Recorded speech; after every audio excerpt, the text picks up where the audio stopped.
चौथे दिन औली घूमने के बाद हम लोग वापस जयंत रेजिडेंसी में आकर रुक गए, जोशीमठ में ही। और क्योंकि अभी भी हमारे पास समय बचा हुआ था तो रात में ही हम लोगों ने प्लान किया कि अब हम लोग बद्रीनाथ टेम्पल और माणा विलेज को भी कवर करेंगे। दोस्तों, जोशीमठ को ज्योतिर्मठ भी कहा जाता है, जो भारत के उत्तराखंड राज्य के चमोली ज़िले में स्थित है। यहीं पर आदि शंकराचार्य जी को ज्ञान प्राप्त हुआ था और उन्होंने यहाँ पर प्रथम मठ की स्थापना की थी। दोस्तों, जोशीमठ की सड़कें बहुत चौड़ी नहीं हैं, सकरी सड़कें हैं और यहाँ पे एक बार में 2 ही गाड़ियाँ एक दूसरे को क्रॉस कर सकती हैं। मुख्य सड़क के ऊपर पुराना शहर बसा है, जहाँ ज्योतिर्मठ, कल्पवृक्ष तथा आदि शंकराचार्य के पूजा स्थल की गुफा है। और इसके नीचे बद्रीनाथ की ओर बाहर निकलने पर जोशीमठ के 2 प्रमुख आकर्षण नरसिंह मंदिर तथा वासुदेव मंदिर स्थित हैं। यहाँ के कल्पवृक्ष के बारे में कहा जाता है कि जब 8वीं सदी में सनातन धर्म का पुनरुद्धार करने आदि शंकराचार्य जब उत्तराखंड आए थे तो उन्होंने इसी सहतूत के पेड़ के नीचे जोशीमठ में पूजा की थी। यहाँ उन्हें ज्ञान की प्राप्ति हुई। सुबह के 8:30 बज रहे हैं और हम लोग जोशीमठ पहुंच चुके हैं। अब जा रहे हैं हम लोग अपने लास्ट डेस्टिनेशन पे, जो कि बद्रीनाथ है। ये डेस्टिनेशन हम लोग ने कल रात में डिसाइड किया, थोड़ा भी समय बचा है। पकौड़ी प्लेट, पकौड़ी 40 की है, 100 ग्राम। आलू पालक है, प्याज और बद्रीनाथ जाने के रास्ते पर एक कुछ ढाबे आते हैं, यहीं पे हम लोग कुछ रुके हैं। सुबह से कुछ खाए नहीं थे तो सोचा कुछ नाश्ता कर लेते हैं, फिर आगे निकलते हैं आगे की जर्नी। भैया हमारा नाश्ता बना रहे हैं, कुछ चाय पकौड़ी। आगे कुछ ऐसा नज़ारा है, ये ब्रिज हमें क्रॉस करना है, फिर वो रास्ता है बद्रीनाथ जाएगा।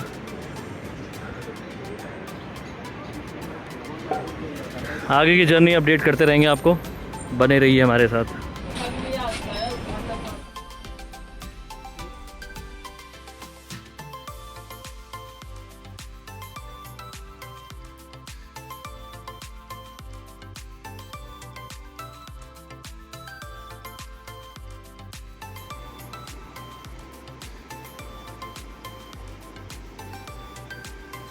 हम लोग औली से बद्रीनाथ की तरफ जा रहे हैं और रास्ते में अलकनंदा नदी का ये सुंदर नज़ारा मिल रहा है एक ब्रिज से।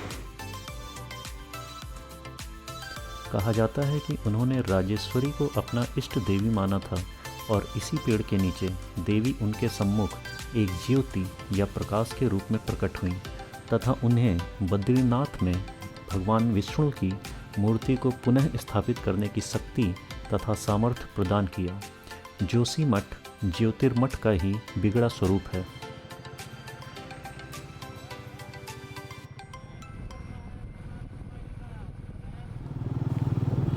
दोस्तों, बद्रीनाथ से करीब 25 किलोमीटर पहले एक चेक पोस्ट पड़ता है, जहां पर बद्रीनाथ जाने वाले यात्रियों का रजिस्ट्रेशन किया जाता है। इसी चेक पोस्ट से थोड़ा आगे जाने पर हेमकुंड साहिब और फूलों की घाटी के लिए एक रास्ता दाईं ओर कटता है।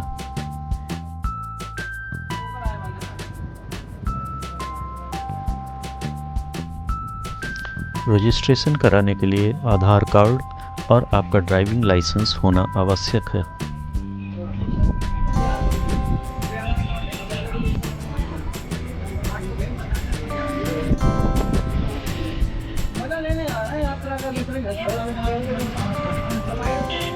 तो बद्रीनाथ यहाँ से 22 किलोमीटर है और हम लोग यहाँ रुके हैं रजिस्ट्रेशन कराने के लिए। रजिस्ट्रेशन करवा के बस आगे बढ़ेंगे। तो हमने रजिस्ट्रेशन करा लिया है, ये रजिस्ट्रेशन स्लिप मिली है। मौसम थोड़ा सा ख़राब हो रहा है, जल्दी निकलना पड़ेगा। बद्रीनाथ यहाँ से 18 किलोमीटर दूर है।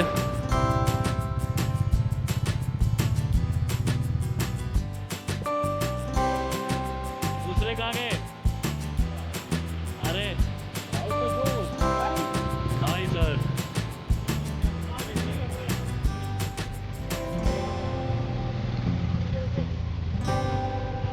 हमारे दूसरे राइडर भी आ गए हैं। अब हम लोग आगे निकलेंगे। दोस्तों, जैसे जैसे हम बद्रीनाथ की ओर बढ़ते जा रहे थे, पहुंच रहे थे, मौसम थोड़ा बिगड़ने लगा था, या यूं कहें कि मौसम थोड़ा सा अच्छा होने लगा था, क्योंकि ये हमारी ट्रिप जून की थी और जून में नीचे प्लेन एरिया में बहुत ही गर्मी थी, पर ऊपर यहाँ बद्रीनाथ में आकर थोड़ी हल्की बारिश होने लगी थी, जिससे हमें काफ़ी राहत मिली। तो हम लोग बद्रीनाथ पहुँच चुके हैं और ठीक थोड़ा सा पीछे माना विलेज के लिए दाईं तरफ रास्ता कटता है और सामने है बद्रीनाथ मंदिर।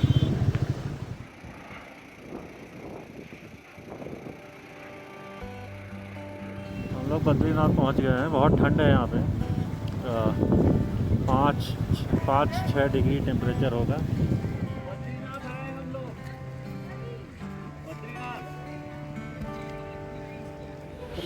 विशाल भंडारा।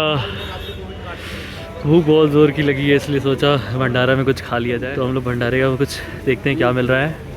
बहुत ही ठंड है यहाँ। बहुत ज़्यादा ठंड है। भंडारे में कचौड़ी और सब्जी मिल रही है।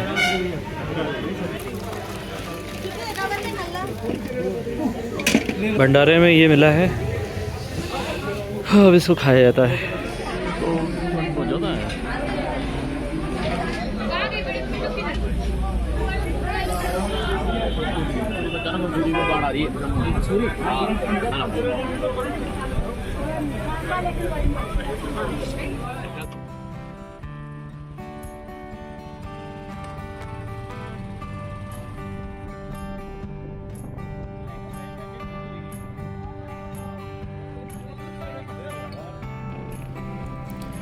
बद्रीनाथ मंदिर जाने वाले रास्ते पर इस समय कंस्ट्रक्शन चल रहा था, जिस वजह से वहाँ पर थोड़ा सा कीचड़ और मिट्टी थी।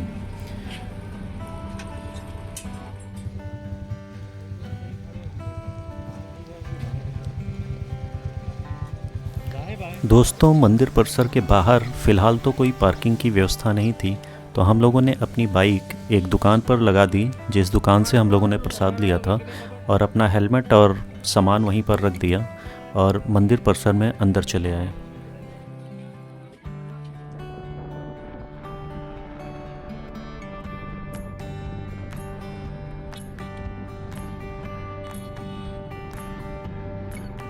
तो दोस्तों, ये है बद्रीनाथ धाम। आप मंदिर देख सकते हैं और यहाँ पे मंदिर में विज़िट करने के लिए इतनी लंबी लाइन है। हम लोग भी अभी जाते हैं, तो आपको अंदर फ़ोटोग्राफी वगैरह मना है, आप नहीं कर सकते। ये पूरी लाइन लगी हुई है यहाँ तक, देखिए। दोस्तों, जहाँ तक मुझे पता है, मंदिर परिसर में जाने के लिए या मंदिर में दर्शन करने के लिए कोई भी टिकट नहीं लगता है, लेकिन वहाँ पर कुछ लोग थे जो कुछ रसीद लेकर टहल रहे थे और लोगों से पैसे मांग रहे थे।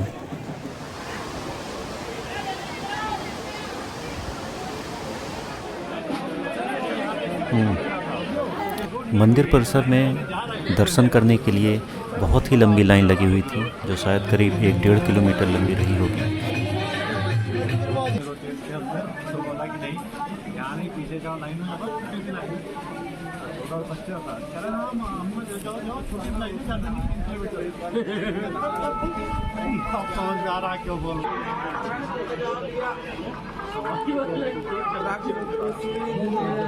क्या है ये? रुद्राक्ष का फल भैया, कोई खाए ना?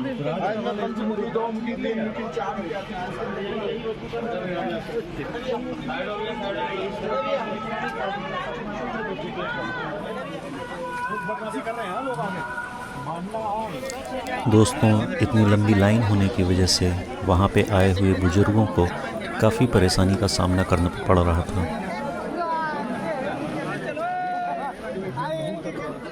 चलो देखिए, चलो।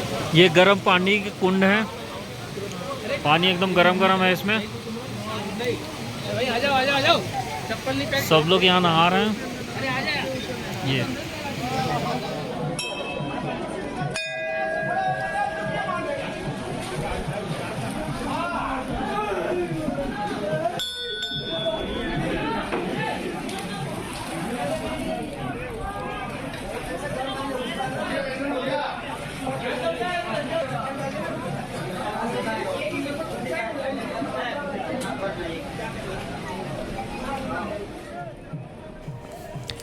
बद्रीनाथ मंदिर में हिंदू धर्म के देवता विष्णु के एक रूप बद्री नारायण की पूजा होती है। यहाँ उनकी करीब 1 मीटर लंबी सालिग्राम से निर्मित मूर्ति है, जिसके बारे में मान्यता है कि इसे आदि शंकराचार्य ने 7वीं शताब्दी में समीपस्थ नारद कुंड से निकालकर स्थापित किया था।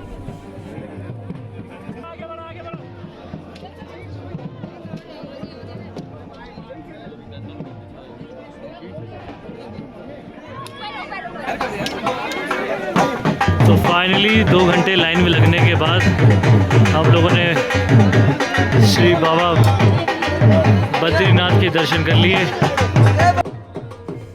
दोस्तों, यह मंदिर करीब 10,270 फीट की ऊंचाई पर स्थित है, जिस वजह से सर्दियों में यहाँ हिमपात के कारण आना मुश्किल हो जाता है। मंदिर अप्रैल के अंत से सितंबर की शुरुआत तक सिर्फ 6 महीनों के लिए ही खुला रहता है। विष्णु पुराण, महाभारत तथा स्कंद पुराण जैसे कई प्राचीन ग्रंथों में इस मंदिर का उल्लेख मिलता है। मुनि नारद एक बार भगवान विष्णु के दर्शन हेतु क्षीर सागर पधारे, जहां उन्होंने माता लक्ष्मी को उनके पैर दबाते देखा। चकित नारद ने जब भगवान से इस विषय में पूछा तो अपराध बोध से ग्रसित भगवान विष्णु तपस्या करने हिमालय चले गए। जब भगवान विष्णु तपस्या में लीन थे तो बहुत अधिक हिमपात होने लगा। भगवान विष्णु पूरी तरह हिम में डूब चुके थे। उनकी इस दशा को देखकर माता लक्ष्मी का हृदय द्रवित हो उठा और उन्होंने भगवान विष्णु के समीप खड़े होकर एक बद्री के वृक्ष का रूप ले लिया और समस्त हिम को अपने ऊपर सहने लगी। माता लक्ष्मी जी भगवान विष्णु को धूप, वर्षा और हिम से बचाने की कठोर तपस्या में जुट गईं। कई वर्षों बाद जब भगवान विष्णु ने अपना तप पूर्ण किया तो देखा कि लक्ष्मी जी हिम से ढकी पड़ी हैं। तो उन्होंने माता लक्ष्मी के तप को देखकर कहा कि हे देवी, तुमने भी मेरे ही बराबर तप किया है, सो आज से इस धाम पर मुझे तुम्हारे साथ ही पूजा जाएगा। और क्योंकि तुमने मेरी रक्षा बद्री वृक्ष के रूप में की है, सो आज से मुझे बद्री के नाथ यानी बद्रीनाथ के नाम से भी जाना जाएगा। बद्रीनाथ के दर्शन के बाद हम लोग माड़ा विलेज देखने के लिए निकल पड़े, जो बद्रीनाथ से सिर्फ 4.5 किलोमीटर की दूरी पर स्थित है। यह तिब्बत की सीमा पर स्थित माड़ा दर्रा से पहले भारत का प्रथम विलेज है। तिब्बत सीमा यहाँ से करीब 26 किलोमीटर की दूरी पर है।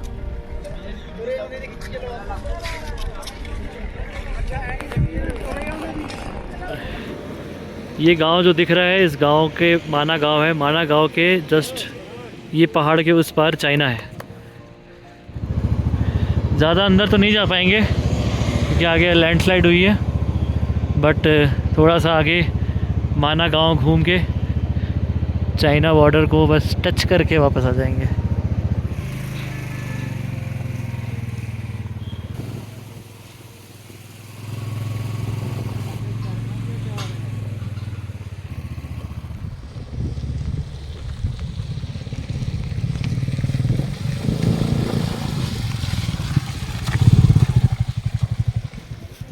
माना विलेज में mount view cafe and restaurant है।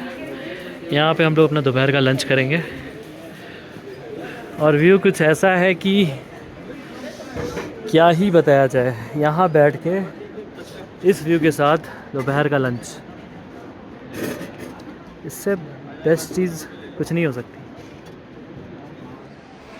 दोस्तों, माउंट व्यू कैफ़े से पहाड़ों का और अलकनंदा नदी का ऐसा सुंदर नज़ारा देखने को मिलता पराठा है। आ गया है, काफ़ी बड़ा पराठा है, उसको खाते हैं इस व्यू के साथ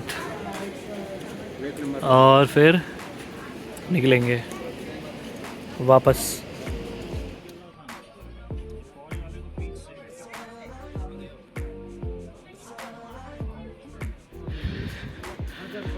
माना विलेज के अंदर ही मार्केट है, देखते हैं कुछ पसंद आता है तो लेंगे।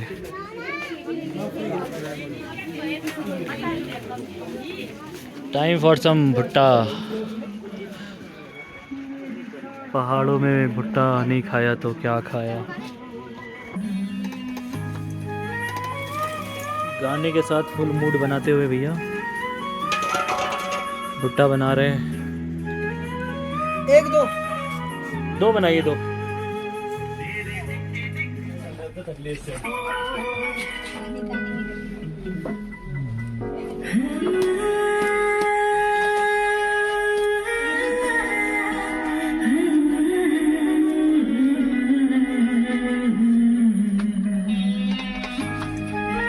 बना रहे हैं बस। यहाँ से दो रास्ते बाइफरकेट हो जाते हैं। एक ऊपर की तरफ जाता है जो गणेश गुफा और व्यास गुफा की तरफ जाता है, और दूसरा रास्ता नीचे भीम पुल, केशव प्रयाग और सरस्वती धाम की तरफ जाता है। हम नीचे वाले रास्ते की तरफ बढ़ चले। माड़ा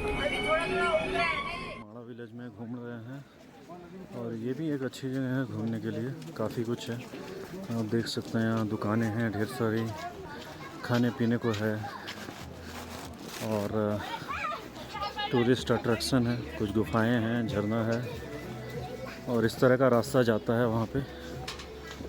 तो चलिए देखते हैं कि कितना जाना पड़ता है। और यहाँ पर आपको लोकल लोगों द्वारा बनाए गए हैंडमेड ठंड के कपड़े काफ़ी रीज़नेबल दाम में मिल जाते हैं। हमारे बाबा की जय, बाबा की जय, दर्शन के बाबा हमारे बाबा की जय। हाथ जोड़ लो भैया, हाथ जोड़ लो। बाबा की जय, बाबा की जय। दोस्तों, आप यहाँ सरस्वती नदी का उद्गम स्थल देख सकते हैं जो अब लुप्त मानी जाती है। कहा जाता है पांडव इसी रास्ते से स्वर्ग की ओर गए थे। जब वे यहाँ पहुँचे तो भीम ने सरस्वती नदी से अपने लिए रास्ता मांगा।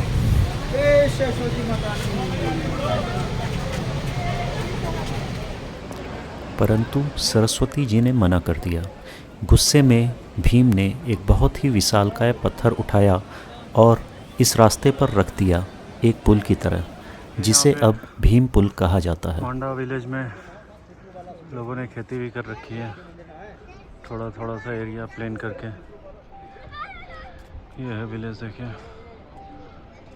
बहुत ही खूबसूरत विलेज है। ये छोकरे यहाँ बच्चे बैठ के पैसा मांग रहे हैं।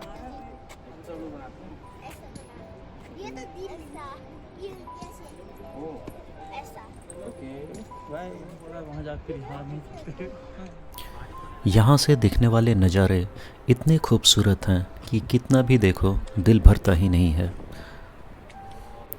चारों तरफ ऊंचे ऊंचे पहाड़ों से घिरा एक वैली में यह छोटा सा गांव माड़ा स्थित है। इधर भी बारिश शुरू ही हो रही है, बारिश आ रही है मेरे ख्याल से। इधर निकल लिया जाए तो उनको लौटना पड़ेगा जल्दी, नहीं तो दिखते हुए जाएंगे। थोड़ा थोड़ा हो रहा है। जितनी बार देखता हूँ ये आकर्षित कर लेता है पीछे। इस रास्ते पर 2 किलोमीटर आगे जाने पे एक विशालकाय झरना मिलता है जिसे वसुधारा के नाम से जाना जाता है। कहा जाता है कि इस झरने की बूंदें सिर्फ पापियों पर पड़ती है। अगर आपने अपने जीवन में कोई पाप नहीं किया है तो आप झरने के नीचे खड़े होंगे पर आपके ऊपर एक बूंद भी नहीं गिरेगी। मुझे नहीं लगता कि कोई भी ऐसा इंसान होगा जो झरने के नीचे खड़ा हो और भीगे ना। पता नहीं इस पाप और पुण्य की बात में कितनी सच्चाई है। 0.5x में इतना समझ में नहीं आ रहा है, ये बहुत ऊंचे है। ठीक, हमारे सर के ऊपर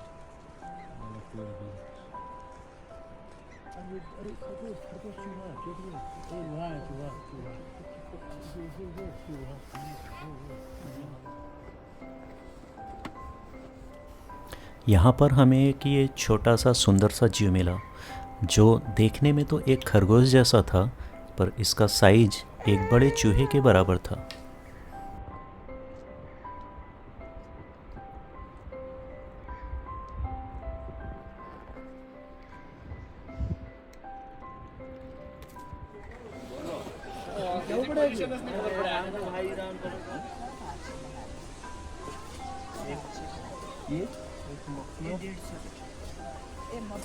ये चीजें मैंने कहा ये तो मैंने बनाया, हाथ का बनाया मैं। उस पे बैठ के आई थी कंडी पे।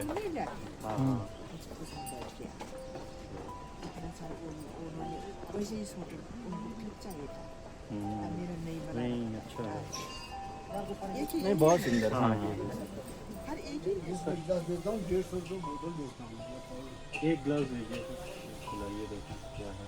बहुत बढ़िया चीज़ आपकी थी। इसको क्या पानी में मिला के पीना है या 1/3 बनता है 1/3? इसका जूस। बहुत सुना केदार जड़ी।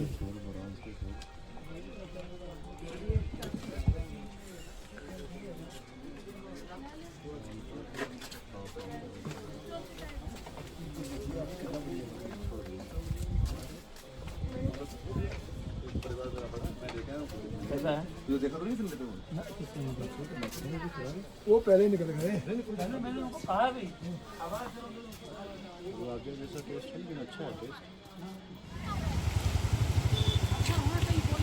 शाम हो चुकी थी, इसलिए हम लोग माड़ा विलेज से वापस बद्रीनाथ होते हुए जोशीमठ की तरफ निकल पड़े। पर बर्फ़ से ढकी ऊंचे ऊंचे पहाड़ों की चोटियां हमें जाने ही नहीं दे रही थीं। हम बार बार रुकते, उन्हें निहारते और ढेर सारी तस्वीरें खींचते, पर कोई भी तस्वीर उस प्रत्यक्ष दिखती प्राकृतिक खूबसूरती के साथ न्याय नहीं कर रही थी।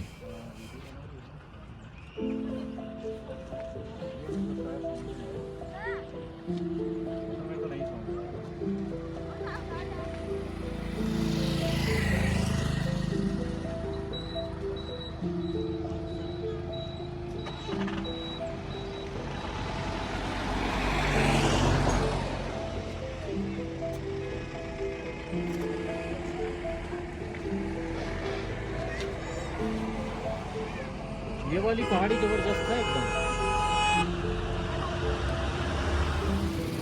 हम लोग बद्रीनाथ से वापस जा रहे हैं जोशीमठ की तरफ। ठंड बहुत ज़्यादा है, बहुत 1 डिग्री है। बट आज रात में जोशीमठ ही रुकना पड़ेगा, फिर कल हम लोग घर के लिए निकलेंगे।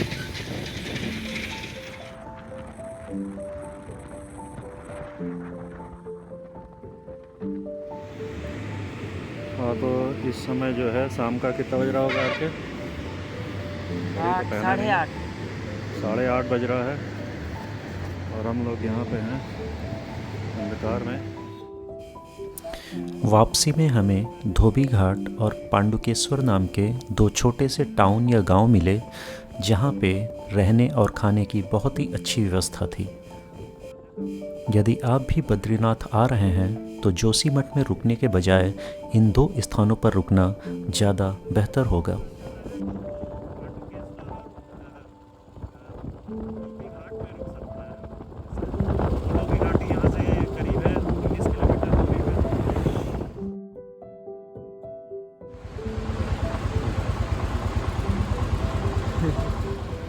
रास्ते में रोड ख़राब होने की वजह से सड़क काफ़ी संकरी हो गई थी और वहाँ पर जाम लगा हुआ था।